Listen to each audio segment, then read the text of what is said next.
नमस्कार प्यारे विद्यार्थियों। मैं संजीव शर्मा, साइंस मास्टर, सरकारी मिडल ਸਕੂਲ ਭੰਗਤੋਲੀ, ਜ਼ਿਲ੍ਹਾ ਪਠਾਨਕੋਟ ਤੋਂ। ਬੇਟਾ ਅੱਜ ਅਸੀਂ ਗੱਲ ਕਰਾਂਗੇ 6ਵੀਂ ਕਲਾਸ ਦੇ ਪਾਠ 9 ਦੇ ਬਾਰੇ, ਜਾਂ ਅੰਗਰੇਜ਼ੀ ਦੇ ਵਿੱਚ ਕਹੀਏ ਚੈਪਟਰ 9 ਦੇ ਬਾਰੇ। ਇਸ ਦਾ ਨਾਮ ਹੈ ਸਜੀਵ ਅਤੇ ਉਹਨਾਂ ਦਾ ਚੌਗਿਰਦਾ, The Living Organisms and Their Surroundings। ਇਸ ਦੇ ਵਿੱਚ ਮੇਰਾ ਸਾਥ ਦੇਣਗੇ ਮੇਰੇ ਸਾਥੀ ਅਧਿਆਪਕ ਸੁਖਦੇਵ ਸਿੰਘ ਜੀ, ਸਾਇੰਸ ਮਾਸਟਰ, ਸਰਕਾਰੀ ਸੀਨੀਅਰ ਸੈਕੰਡਰੀ ਸਕੂਲ ਨਾਜੋ ਚੱਕ, ਅਤੇ ਸ਼੍ਰੀ ਰਜੇਸ਼ ਸਲਵਾਨ ਜੀ, ਸਾਇੰਸ ਮਾਸਟਰ, ਸਰਕਾਰੀ ਸੀਨੀਅਰ ਸੈਕੰਡਰੀ ਸਕੂਲ ਤਾਰਾਗੜ੍ਹ, ਜ਼ਿਲ੍ਹਾ ਪਠਾਨਕੋਟ ਤੋਂ। ਤਾਂ ਚਲੋ ਵਿਦਿਆਰਥੀਓ, ਸ਼ੁਰੂ ਕਰਦੇ ਹਾਂ ਅੱਜ ਦਾ ਪਾਠ The Living Organisms and Their Surroundings। ਅਸੀਂ ਕੀ ਜਾਣਦੇ ਹਾਂ? ਪਿਆਰੇ ਵਿਦਿਆਰਥੀਓ, ਤੁਸੀਂ ਆਪਣੀਆਂ ਪਿਛਲੀਆਂ ਜਮਾਤਾਂ ਦੇ ਵਿੱਚ ਸਜੀਵਾਂ ਅਤੇ ਨਿਰਜੀਵਾਂ ਦੇ ਸੰਬੰਧੀ ਕੁਝ ਜਾਣਕਾਰੀ ਲਈ ਹੋਵੇਗੀ। ਬਸ ਉਸੇ ਨੂੰ ਲੈ ਕੇ ਅਸੀਂ ਆਪਣਾ ਅੱਜ ਦਾ ਪਾਠ ਪੜ੍ਹਨਾ ਹੈ। Main objectives. ਪਿਆਰੇ ਵਿਦਿਆਰਥੀਓ, ਇਸ ਪਾਠ ਦੇ ਪੜ੍ਹਨ ਤੋਂ ਬਾਅਦ ਅਸੀਂ ਸਜੀਵਾਂ ਅਤੇ ਨਿਰਜੀਵਾਂ ਬਾਰੇ ਵਿਸਥਾਰਪੂਰਵਕ ਜਾਣਕਾਰੀ ਹਾਸਲ ਕਰ ਲਵਾਂਗੇ। ਸਜੀਵਾਂ ਅਤੇ ਨਿਰਜੀਵਾਂ ਦੇ ਗੁਣਾਂ ਦੇ ਵਿੱਚ ਅੰਤਰ ਨੂੰ ਵੀ ਜਾਣ ਲਵਾਂਗੇ।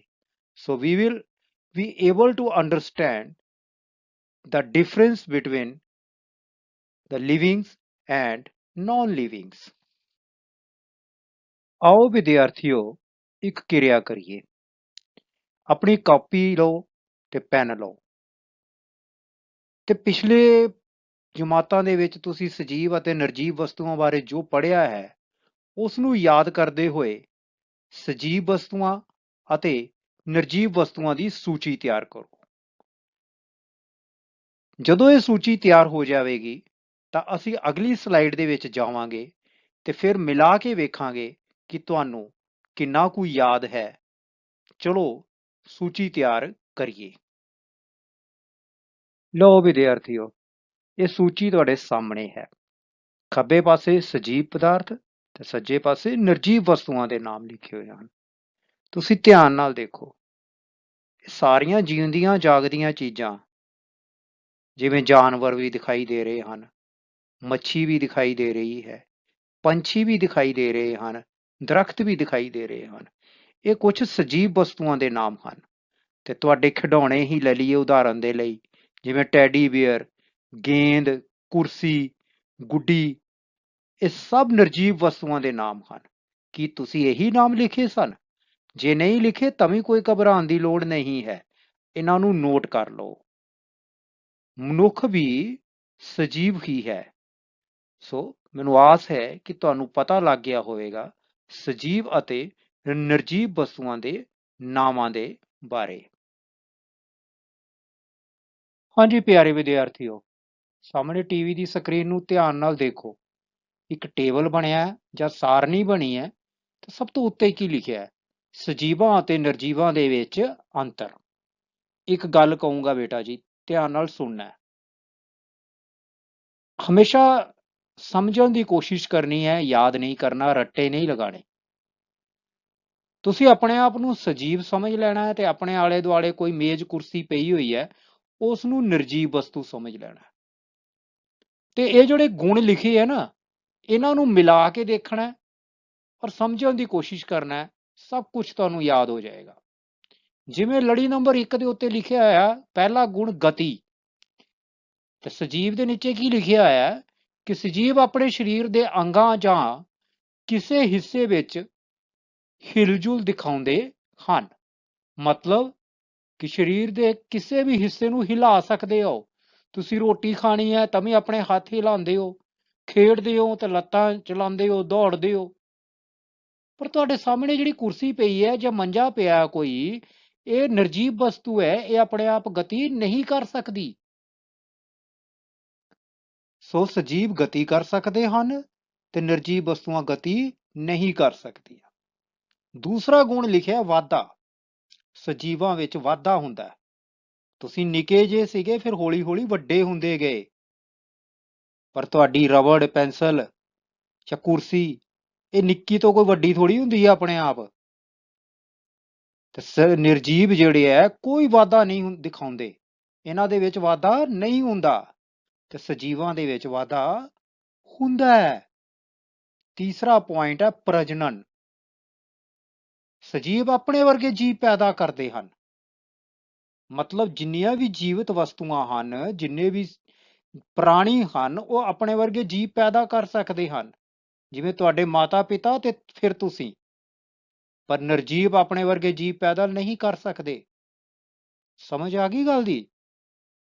ਚੌਥਾ ਮਹੱਤਵਪੂਰਨ ਪੁਆਇੰਟ ਹੈ ਸੰਵੇਦਨਸ਼ੀਲਤਾ। ਇਹ ਇੱਕ ਐਸਾ ਗੁਣ ਹੈ ਜਿਸ ਨੂੰ ਅਸੀਂ ਕਹਿੰਦੇ ਹਾਂ ਮਹਿਸੂਸ ਕਰਨਾ। ਤੁਹਾਨੂੰ ਠੰਡ ਲੱਗਦੀ ਹੈ ਤਾਂ ਸਵੈਟਰ ਪਾ ਲੈਂਦੇ ਹੋ, ਗਰਮੀ ਲੱਗਦੀ ਹੈ ਤਾਂ ਪੱਖਾ ਚਲਾ ਲੈਂਦੇ ਹੋ, ਹੋਰ ਵੀ ਕਈ ਗੱਲਾਂ ਤੁਸੀਂ ਮਹਿਸੂਸ ਕਰਦੇ ਹੋ। ਪਰ ਨਿਰਜੀਵ ਤਾਂ ਕੁਝ ਮਹਿਸੂਸ ਨਹੀਂ ਨਾ ਕਰਦੇ। ਕਦੀ ਸਾਈਕਲ ਨੂੰ ਦੇਖਿਆ ਕਿ ਠੰਡ ਲੱਗਦੀ ਹੋਵੇ ਤੇ ਤੁਸੀਂ ਸਵੈਟਰ ਪਵਾਤਾ ਉਹਨੂੰ? ਤਾਂ ਅਸੀਂ ਕਵਾਂਗੇ ਕਿ ਸਜੀਵ ਮਹਿਸੂਸ ਕਰ ਸਕਦੇ ਹਨ, ਪਰ ਨਿਰਜੀਵ ਮਹਿਸੂਸ ਨਹੀਂ ਕਰਦੇ। ਪੰਜਵਾਂ ਮਹੱਤਵਪੂਰਨ ਗੁਣ ਸਾਹ ਕਿਰਿਆ। ਸਜੀਵ ਸਾਹ ਲੈਂਦੇ ਆ। ਤੁਸੀਂ ਸਾਹ ਲੈਂਦੇ ਹੋ ਨਾ ਨੱਕ ਦੇ ਰਸਤੇ, ਪਰ ਨਿਰਜੀਵ ਥੋੜਾ ਸਾਹ ਲੈਂਦੇ ਆ ਕਿ ਘਰ ਦੀ ਇੱਟ ਨੂੰ ਕੋਈ ਨੱਕ ਲੱਗੀ ਹੋਵੇ ਤੇ ਉੱਥੇ ਸਾਹ ਲੈਂਦੀ ਹੋਵੇ। ਉਹ ਏਦਾਂ ਕਦੀ ਨਹੀਂ ਹੁੰਦਾ। ਇੱਕ ਹੋਰ ਪੁਆਇੰਟ ਮਹੱਤਵਪੂਰਨ ਗੁਣ ਮਲ ਤਿਆਗ। ਸਜੀਵ ਫਾਲਤੂ ਪਦਾਰਥ ਸਰੀਰ ਵਿੱਚੋਂ ਬਾਹਰ ਕੱਢਦੇ ਹਨ, ਜਿਵੇਂ ਪਸੀਨਾ ਜਾਂ ਮਲ ਮੂਤਰ ਵਗੈਰਾ। ਪਰ ਨਿਰਜੀਵ ਵਸਤੂਆਂ ਕੋਈ ਫਾਲਤੂ ਪਦਾਰਥ ਸਰੀਰ ਤੋਂ ਬਾਹਰ ਨਹੀਂ ਕੱਢਦੀਆਂ। ਠੀਕ ਹੈ। ਪੋਸ਼ਣ। ਪੋਸ਼ਣ ਮਤਲਬ ਭੋਜਨ ਖਾਣਾ। ਅਸੀਂ ਭੋਜਨ ਖਾਂਦੇ ਆ ਨਾ, ਬ੍ਰੇਕਫਾਸਟ ਵੀ ਕਰਦੇ ਆ, ਲੰਚ ਵੀ ਕਰਦੇ ਆ, ਫਿਰ ਰਾਤ ਦਾ ਖਾਣਾ ਵੀ ਕਰਦੇ ਆ। ਸੋ ਸਜੀਵਾਂ ਨੂੰ ਭੋਜਨ ਦੀ ਲੋੜ ਹੁੰਦੀ ਹੈ, ਪਰ ਨਿਰਜੀਵਾਂ ਨੂੰ ਭੋਜਨ ਦੀ ਲੋੜ ਨਹੀਂ ਹੁੰਦੀ। ਕਦੀ ਸਾਈਕਲ ਨੂੰ ਰੋਟੀ ਖਾਂਦੇ ਦੇਖਿਆ? ਸਕੂਟਰ ਨੂੰ ਰੋਟੀ ਖਾਂਦੇ ਦੇਖਿਆ?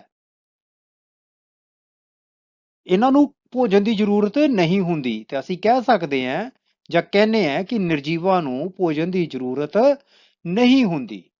ਤਾਂ ਬੇਟਾ ਇਹ ਸੀਗੇ ਸਾਡੇ ਕੁਝ ਮਹੱਤਵਪੂਰਨ ਅੰਤਰ, ਜਿਨ੍ਹਾਂ ਨੂੰ ਸਮਝਣਾ ਬਹੁਤ ਜ਼ਰੂਰੀ ਹੈ।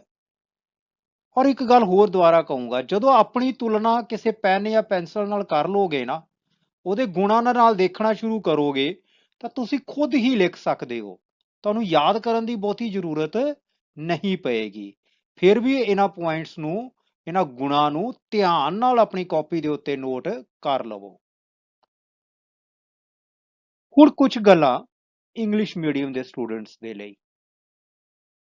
Some points, the difference between living and non-living things. So you can see on the screen a table, serial number, characteristics. Characteristics मतलब गुण. Living beings means सजीव, non-living beings निर्जीव वस्तुआं. So on the serial number 1 you can see movement. So living things ਦੇ नीचे ਕੀ ਲਿਖਿਆ ਹੈ? They move as a whole or at least move their body parts. So you can see that we can move our arms, we can move our legs, but non-living things, they do not move. Second point is growth. Growth means grow करना. Growth का मतलब होता है, या growth का मतलब होता है बढ़ना, ਵੱਡੇ होना. तो living beings they grow, but non-living things they do not grow at all. ਬਿਲਕੁਲ ਵਾਧਾ ਨਹੀਂ ਹੁੰਦਾ ਉਹਨਾਂ ਦੇ ਵਿੱਚ। reproduction. reproduction मतलब अपने वर्गे जीव पैदा करना. So living beings they reproduce, but non-living things they do not reproduce. ठीक है? They don't have the ability to reproduce. Sensitivity. Sensitivity means महसूस करना कुछ. So we can say they respond to their surroundings. In summer season we feel heat, or in winter we feel cold. But non-living things, they are unable to feel. They have no feelings at all. Fifth point is respiration. They breathe. Living beings breathe. We breathe in air, we breathe out air. Or in that air, there is oxygen or carbon dioxide. Similarly, in non-living things, they do not breathe. ਉਹ ਸਾਹ ਹੀ ਨਹੀਂ ਲੈਂਦੇ ਜੀ ਬਿਲਕੁਲ ਵੀ। Excretion ਮਤਲਬ ਆਪਣੇ ਸਰੀਰ ਤੋਂ ਕੁਝ ਇੱਕ ਪਦਾਰਥਾਂ ਨੂੰ, ਵੇਸਟ ਪ੍ਰੋਡਕਟਸ ਨੂੰ ਸਰੀਰ ਤੋਂ ਬਾਹਰ ਕੱਢਣਾ। They remove waste products from our body by excretion. So living beings, I repeat, they remove waste products from body by excretion.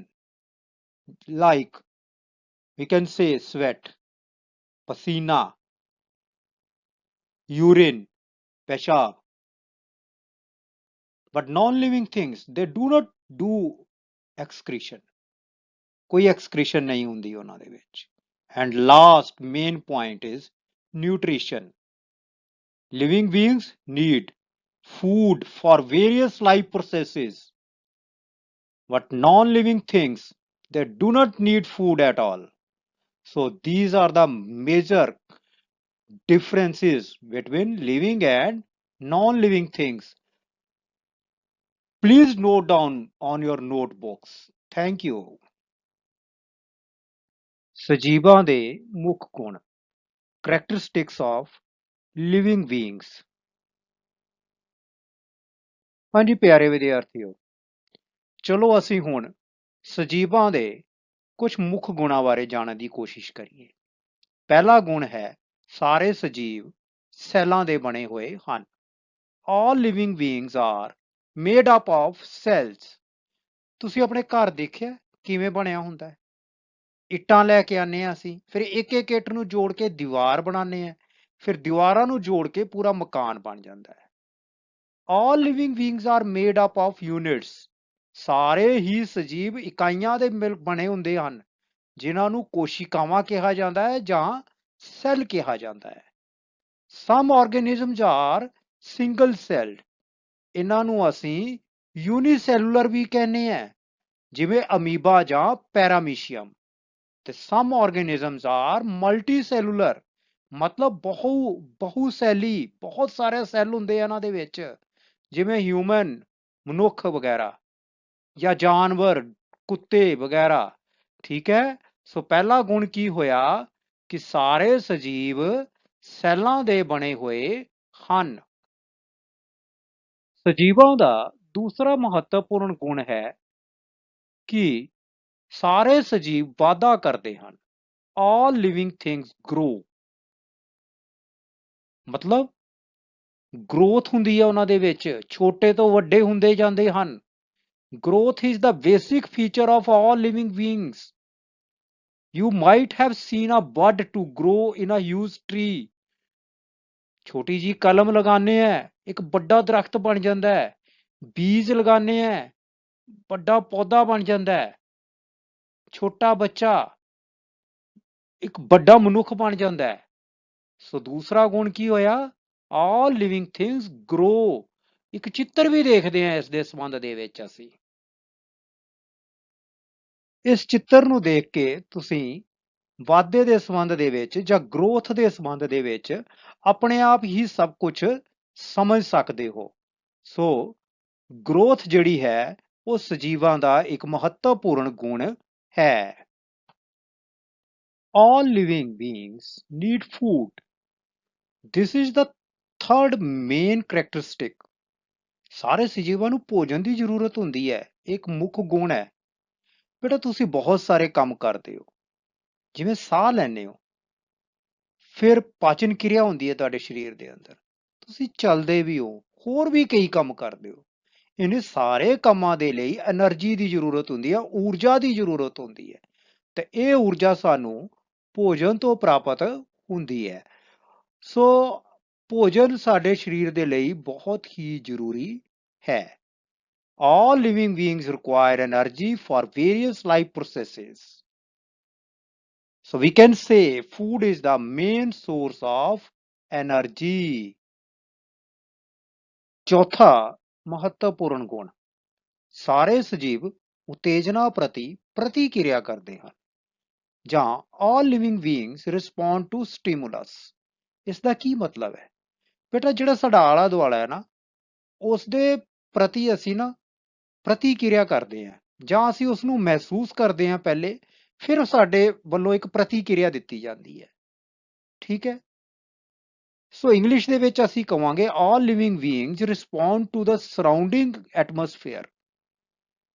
These changes in our surrounding are called stimuli. In turn, what they behave is called response. ਮਤਲਬ ਸਾਡੇ ਆਲੇ ਦੁਆਲੇ ਜੋ ਕੁਝ ਹੁੰਦਾ ਹੈ, ਉਸ ਨੂੰ ਅਸੀਂ ਕੀ ਕਹਿ ਦਿੰਦੇ ਆ? ਉਤੇਜਨਾ ਕਰਨੀ। ਔਰ ਫਿਰ ਅਸੀਂ ਜਿਸ ਤਰ੍ਹਾਂ ਬਿਹੇਵ ਕਰਦੇ ਆ, ਉਸ ਨੂੰ ਅਸੀਂ ਕਹਿ ਦਿੰਦੇ ਆ ਪ੍ਰਤੀਕਿਰਿਆ। ਜਿਵੇਂ ਤੁਸੀਂ ਸੰਤਰਾ ਵੇਖਿਆ ਜਾਂ ਇਮਲੀ ਦੇਖੀ ਤਾਂ ਤੁਹਾਡੇ ਮੂੰਹ ਦੇ ਵਿੱਚ ਇੱਕਦਮ ਪਾਣੀ ਆ ਗਿਆ, ਜਾਂ ਕੀੜੀਆਂ ਨੂੰ ਤੁਸੀਂ ਮਿੱਠੇ ਭੋਜਨ ਪਦਾਰਥਾਂ ਵੱਲ ਜਾਂਦੇ ਵੇਖਿਆ। ਇਹ ਸਾਰਾ ਹੀ ਆਲੇ ਦੁਆਲੇ ਦੇ ਪ੍ਰਤੀ ਪ੍ਰਤੀਕਿਰਿਆ ਕਰਨਾ ਹੁੰਦਾ ਹੈ। ਇੱਕ ਵਾਰੀ ਕੀ ਹੋਇਆ ਨਾ, ਮੇਰਾ ਹੱਥ ਇੱਕ ਐਸੇ ਬਰਤਨ ਨੂੰ ਲੱਗ ਗਿਆ ਜਿਹੜਾ ਗੈਸ ਦੇ ਉੱਤੇ ਰੱਖਿਆ ਹੋਇਆ ਸੀਗਾ ਤੇ ਬਹੁਤ ਗਰਮ ਸੀਗਾ, ਤੇ ਮੇਰਾ ਹੱਥ ਇੱਕਦਮ ਪਿੱਛੇ ਹਟਿਆ। ਤੁਹਾਡੇ ਨਾਲ ਵੀ ਕਈ ਵਾਰੀ ਇਸ ਤਰ੍ਹਾਂ ਹੁੰਦਾ ਹੋਣਾ। ਕਈ ਵਾਰੀ ਸੂਈ ਚੁੱਭ ਜੇ ਤੇ ਹੱਥ ਇੱਕਦਮ ਪਿੱਛੇ ਨੂੰ ਜਾਂਦਾ ਹੈ। ਇਹ ਵੀ ਬੇਟਾ ਉਤੇਜਨਾ ਦੇ ਪ੍ਰਤੀ ਪ੍ਰਤੀਕਿਰਿਆ ਹੈ। ਅੱਗ ਕੀ ਹੈ? ਸਟਿਮੂਲਸ ਹੈ। ਤੇ ਹੱਥ ਪਿੱਛੇ ਜਾਣਾ ਇਹ ਰਿਸਪੌਂਸ ਹੈ, ਕਿ ਅਸੀਂ ਇੱਕਦਮ ਹੱਥ ਨੂੰ ਪਿੱਛੇ ਲੈ ਕੇ ਜਾਂਦੇ ਹਾਂ। ਸੋ ਸਾਰੇ ਸਜੀਵ ਕੀ ਹੈ? ਉਤੇਜਨਾ ਦੇ ਪ੍ਰਤੀ ਪ੍ਰਤੀਕਿਰਿਆ ਕਰਦੇ ਹਨ। ਪੰਜਵਾਂ ਮਹੱਤਵਪੂਰਨ ਗੁਣ ਜਾਂ ਪੰਜਵਾਂ ਕੀ ਕਰੈਕਟਰਿਸਟਿਕ, ਸਾਰੇ ਸਜੀਵਾਂ ਦਾ ਇੱਕ ਨਿਸ਼ਚਿਤ ਜੀਵਨ ਕਾਲ ਹੁੰਦਾ ਹੈ। Every living being has a definite life span. ਬੇਟਾ ਇਹ ਸਾਰਾ ਕੁਝ ਨੋਟ ਵੀ ਕਰਦੇ ਜਾਣਾ ਆਪਣੀ ਕਾਪੀ ਦੇ ਉੱਤੇ। ਮਤਲਬ ਕੀ ਹੈ? ਕਿ ਇੱਕ ਨਿਸ਼ਚਿਤ ਜੀਵਨ ਕਾਲ ਹੁੰਦਾ ਹੈ। ਪੈਦਾ ਹੁੰਦੇ ਹੈ, ਫਿਰ ਮਰ ਜਾਂਦੇ ਹੈ। ਠੀਕ ਹੈ।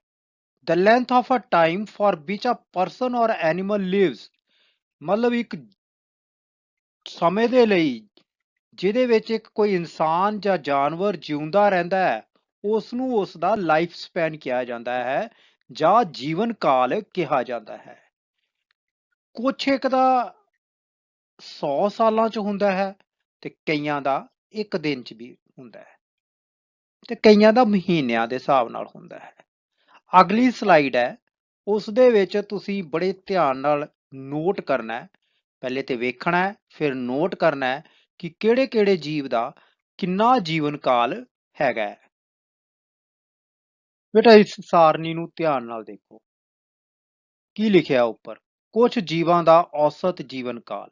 ਔਸਤ ਜਿਹਾ ਹੈ, ਇਹ ਐਵਰੇਜ ਹੈ। ਇਹ ਪੱਕਾ ਹੀ ਨਹੀਂ ਮੰਨ ਲੈਣਾ ਕਿ ਇੰਨੇ ਹੀ ਹੁੰਦਾ, ਪਰ ਇਹ ਔਸਤ ਲਈ ਜਾਂਦੀ ਹੈ ਕਿ ਕਈ ਘੱਟ ਜੀਂਦੇ ਆ ਤੇ ਕੁਝ ਵੱਧ ਜੀਂਦੇ ਆ, ਤੇ ਉਹਨਾਂ ਨੂੰ ਫਿਰ ਔਸਤ ਕੱਢ ਲਈ ਜਾਂਦੀ ਹੈ। ਜਿਵੇਂ ਜੀਵ ਕੀ ਹੈ? ਜੀਵਾਣੂ, ਇਸ ਦਾ ਔਸਤ ਜੀਵਨ ਕਾਲ ਕਿੰਨਾ ਮੰਨਿਆ ਜਾਂਦਾ ਹੈ? 20 ਮਿੰਟ ਦਾ। ਘਰੇਲੂ ਮੱਖੀ, ਇਹ ਜਿਹੜੀਆਂ ਮੱਖੀਆਂ ਸਾਡੇ ਘਰ ਉੱਡਦੀਆਂ ਰਹਿੰਦੀਆਂ, 1 ਸਾਲ ਤੋਂ ਲੈ ਕੇ 4 ਸਾਲ ਤੱਕ ਦਾ ਜੀਵਨ ਕਾਲ ਹੈ ਇਹਦਾ। ਠੀਕ ਹੈ। ਘੋੜਾ, ਘੋੜੇ ਦੇਖੇ ਹੈ? ਉਹਦਾ ਜੀਵਨ ਕਾਲ ਪਤਾ ਕਿੰਨਾ ਹੁੰਦਾ ਹੈ? 25 ਤੋਂ 30 ਸਾਲ। ਮੈਂ ਮੁੜ ਕੇ ਦੱਸ ਰਿਹਾ, ਔਸਤ ਜੀਵਨ ਕਾਲ ਹੈ ਇਹ। ਕੁਛ ਇੱਕ ਘੱਟ ਵੀ ਜੀ ਸਕਦੇ ਆ, ਕੁਛ ਇੱਕ ਵੱਧ ਵੀ ਜੀ ਸਕਦੇ ਆ। ਇੱਕ ਕੁੱਤੇ ਦਾ ਔਸਤ ਜੀਵਨ ਕਾਲ 15 ਤੋਂ 18 ਸਾਲ। ਮਤਲਬ ਇੱਕ ਔਸਤ ਜੀਵਨ ਦੀ ਉਹਦੀ ਉਮਰ ਕਿੰਨੀ ਹੁੰਦੀ ਹੈ? 15 ਤੋਂ 18 ਸਾਲ ਹੋ ਸਕਦੀ ਹੈ। ਸ਼ੇਰ ਦੀ 20 ਤੋਂ 25 ਸਾਲ ਦਾ ਜੀਵਨ ਕਾਲ ਹੋ ਸਕਦਾ ਹੈ, ਜਿਹਦੇ ਵਿੱਚ ਉਹ ਜਿਉਂਦਾ ਰਹਿੰਦਾ ਹੈ। ਠੀਕ ਹੈ। ਤੇ ਕਿਰਿਆਵਾਂ ਕਰਦਾ ਹੈ। ਮਨੁੱਖ, ਅਸੀਂ 80 ਤੋਂ 100 ਸਾਲ। ਇਹ ਬੇਟਾ ਧਿਆਨ ਨਾਲ ਨੋਟ ਕਰ ਲੈਣਾ ਹੈ। ਕਈ ਵਾਰੀ ਪ੍ਰੀਖਿਆ ਦੇ ਵਿੱਚ, ਐਗਜ਼ਾਮ ਦੇ ਵਿੱਚ ਇਹ ਪ੍ਰਸ਼ਨ ਪੁੱਛ ਲਿਆ ਜਾਂਦਾ ਹੈ ਕਿ ਕਿਹੜੇ ਜੀਵ ਦਾ ਜੀਵਨ ਕਾਲ ਕਿੰਨਾ ਹੁੰਦਾ ਹੈ। ਹੁਣ ਸਾਡੇ ਕੋਲ ਆ ਗਿਆ 6ਵਾਂ ਮਹੱਤਵਪੂਰਨ ਗੁਣ। ਭੋਜਨ ਖਾਣਾ ਸਜੀਵਾਂ ਦਾ ਇੱਕ ਗੁਣ ਹੈ, ਵਾਧਾ ਕਰਨਾ ਵੀ, ਸਾਹ ਲੈਣਾ ਵੀ। ਹੁਣ ਸਭ ਤੋਂ ਮਹੱਤਵਪੂਰਨ ਗੁਣ ਹੈ ਕਿ ਸਾਰੇ ਸਜੀਵ ਪ੍ਰਜਨਨ ਦੁਆਰਾ ਨਵੇਂ ਜੀਵ ਪੈਦਾ ਕਰਦੇ ਹਨ। All living beings reproduce। reproduce ਨੂੰ ਅਸੀਂ ਪੰਜਾਬੀ ਦੇ ਵਿੱਚ ਕਹਿੰਦੇ ਆ ਪ੍ਰਜਨਨ ਕਰਨਾ। ਜਿਵੇਂ ਮਨੁੱਖ ਦੇ ਬੱਚੇ ਹੁੰਦੇ ਹੈ, ਤੇ ਕਈ ਕੀ ਹੈ ਅੰਡੇ ਦਿੰਦੇ ਹੈ। ਠੀਕ ਹੈ, ਕੁਛ ਇੱਕ ਜੀਵ ਜਿਵੇਂ ਮੁਰਗੀਆਂ ਵਗੈਰਾ। all living beings reproduce to give birth to young one, ਮਤਲਬ ਰਿਪਰੋਡਕਸ਼ਨ ਕਰਦੇ ਆ ਉਹ ਤਾਂ ਕਿ ਉਹਨਾਂ ਵਰਗੇ ਹੋਰ ਜੀਵ ਪੈਦਾ ਹੋ ਸਕਣ। ਤੇ ਕੁਝ ਕੀ ਕਰਦੇ ਆ, ਆਂਡੇ ਵੀ ਦਿੰਦੇ ਆ। ਪਲਾਂਟਸ ਆਲਸੋ ਰਿਪਰੋਡਿਊਸ, ਇਹ ਜਿਹੜੇ ਪੇੜ ਪੌਦੇ ਆ ਨਾ, ਇਹ ਵੀ ਪ੍ਰਜਨਨ ਕਰਦੇ ਆ।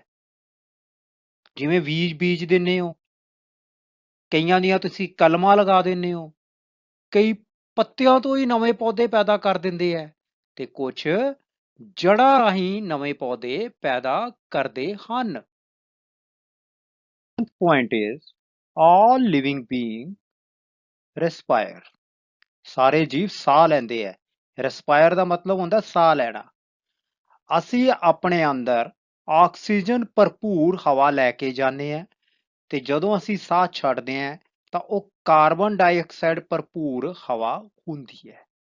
ਠੀਕ ਹੈ, so we can say we breathe in oxygen rich air and we breathe out carbon dioxide rich air, ਔਰ ਇੱਕ ਸਾਡਾ ਮਹੱਤਵਪੂਰਨ ਗੁਣ ਹੈਗਾ, ਪੇੜ ਪੌਦੇ ਵੀ ਸਾਹ ਲੈਂਦੇ ਆ।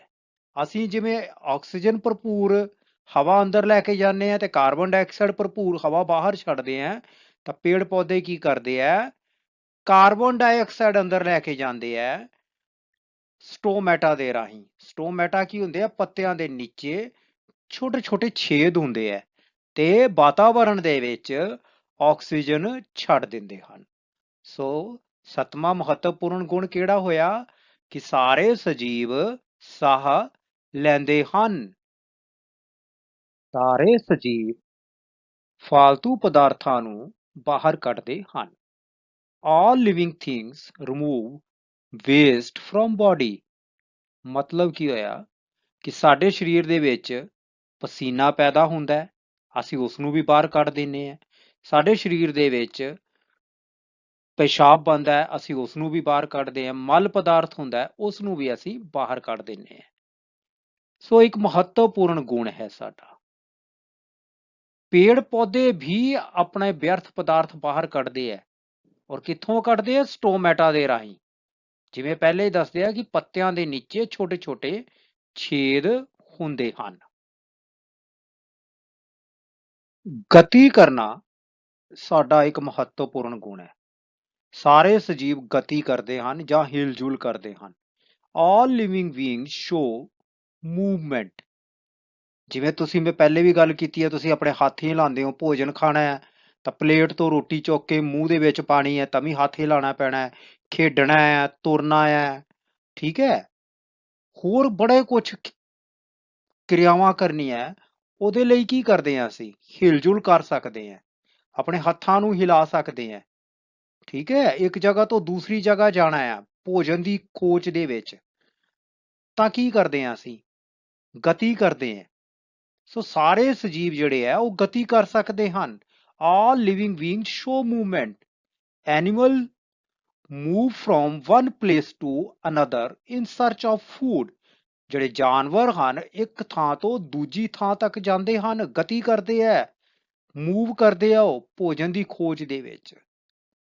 ਕਈ ਵਾਰੀ ਜਾਨਵਰਾਂ ਤੋਂ, ਦੁਸ਼ਮਣਾਂ ਤੋਂ ਬਚਣ ਦੇ ਲਈ ਵੀ ਕੁਝ ਜਾਨਵਰ ਗਤੀ ਕਰਦੇ ਹਨ। ਕਈ ਜਾਨਵਰ ਕੀ ਹੈ, ਰੇਂਗਦੇ ਹੈ, ਕੁਝ ਉੱਡ ਸਕਦੇ ਹੈ। ਹੁਣ ਗੱਲ ਆ ਗਈ ਪੇੜ ਪੌਦਿਆਂ ਦੀ। So plants do not move from one place to another. ਪੇੜ ਪੌਦੇ ਇੱਕ ਥਾਂ ਤੋਂ ਦੂਜੀ ਜਗ੍ਹਾ ਦੇ ਉੱਤੇ ਨਹੀਂ ਜਾਂਦੇ, ਪਰ ਹੈਗੇ ਸਜੀਵ ਹੈ ਉਹ। ਪਰ ਕਰਦੇ ਕੀ ਹੈ ਫਿਰ, ਉਹ ਆਪਣੇ ਕੁਝ ਟਹਿਣੀਆਂ ਤੇ ਹਿਲਾ ਸਕਦੇ ਆ ਨਾ। ਉਹ ਕਈਆਂ ਦੇ ਫੁੱਲ ਸਵੇਰੇ ਖੁੱਲ ਜਾਂਦੇ ਆ, ਸ਼ਾਮੀ ਬੰਦ ਹੋ ਜਾਂਦੇ ਆ। ਕਈਆਂ ਦੇ ਪੱਤੇ ਸਵੇਰੇ ਖੁੱਲ ਜਾਂਦੇ ਆ, ਸ਼ਾਮੀ ਬੰਦ ਹੋ ਜਾਂਦੇ ਆ। ਸੋ ਨੌਵਾਂ ਮਹੱਤਵਪੂਰਨ ਗੁਣ ਕਿਹੜਾ ਹੋਇਆ, ਕਿ ਸਾਰੇ ਸਜੀਵ ਗਤੀ ਕਰਦੇ ਹਨ। all living beings show movement. ਅਸੀਂ ਕੀ ਸਿੱਖਿਆ ਹੈ, what we have learned? ਚਲੋ ਦੁਹਰਾ ਲਈਏ। ਸਾਰੇ ਜੀਵ ਸੈੱਲਾਂ ਦੇ ਬਣੇ ਹੋਏ ਹੁੰਦੇ ਹਨ। ਸਾਰੇ ਜੀਵ ਵਾਧਾ ਕਰਦੇ ਹਨ। ਸਾਰੇ ਜੀਵਾਂ ਨੂੰ ਭੋਜਨ ਦੀ ਲੋੜ ਹੁੰਦੀ ਹੈ। ਸਾਰੇ ਜੀਵ ਉਤੇਜਨਾ ਦੇ ਪ੍ਰਤੀ ਪ੍ਰਤੀਕਿਰਿਆ ਕਰਦੇ ਹਨ। ਸਾਰੇ ਜੀਵਾਂ ਦਾ ਇੱਕ ਡੈਫੀਨਿਟ ਲਾਈਫ ਸਪੈਨ ਹੁੰਦਾ ਹੈ। ਸਾਰੇ ਜੀਵ ਪ੍ਰਜਨਨ ਕਰਦੇ ਹਨ। ਅਸੀਂ ਇਹ ਵੀ ਸਿੱਖਿਆ ਹੈ ਕਿ ਸਾਰੇ ਜੀਵ ਸਾਹ ਲੈਂਦੇ ਹਨ।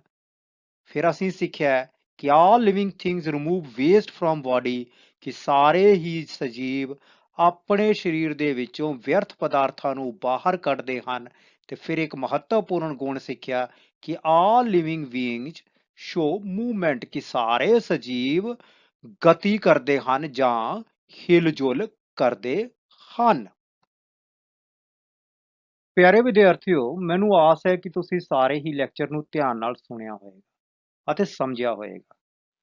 ਹੁਣ ਇੱਕ ਦੋ ਪ੍ਰਸ਼ਨ, ਪਰ ਮੈਂ ਪ੍ਰਸ਼ਨ ਸਾਹਮਣੇ ਸਲਾਈਡ ਦੇ ਉੱਤੇ ਨਹੀਂ ਲਿਖਣੇ, ਤੁਸੀਂ ਧਿਆਨ ਨਾਲ ਸੁਣਨਾ ਤੇ ਲਿਖਣੇ ਹਨ।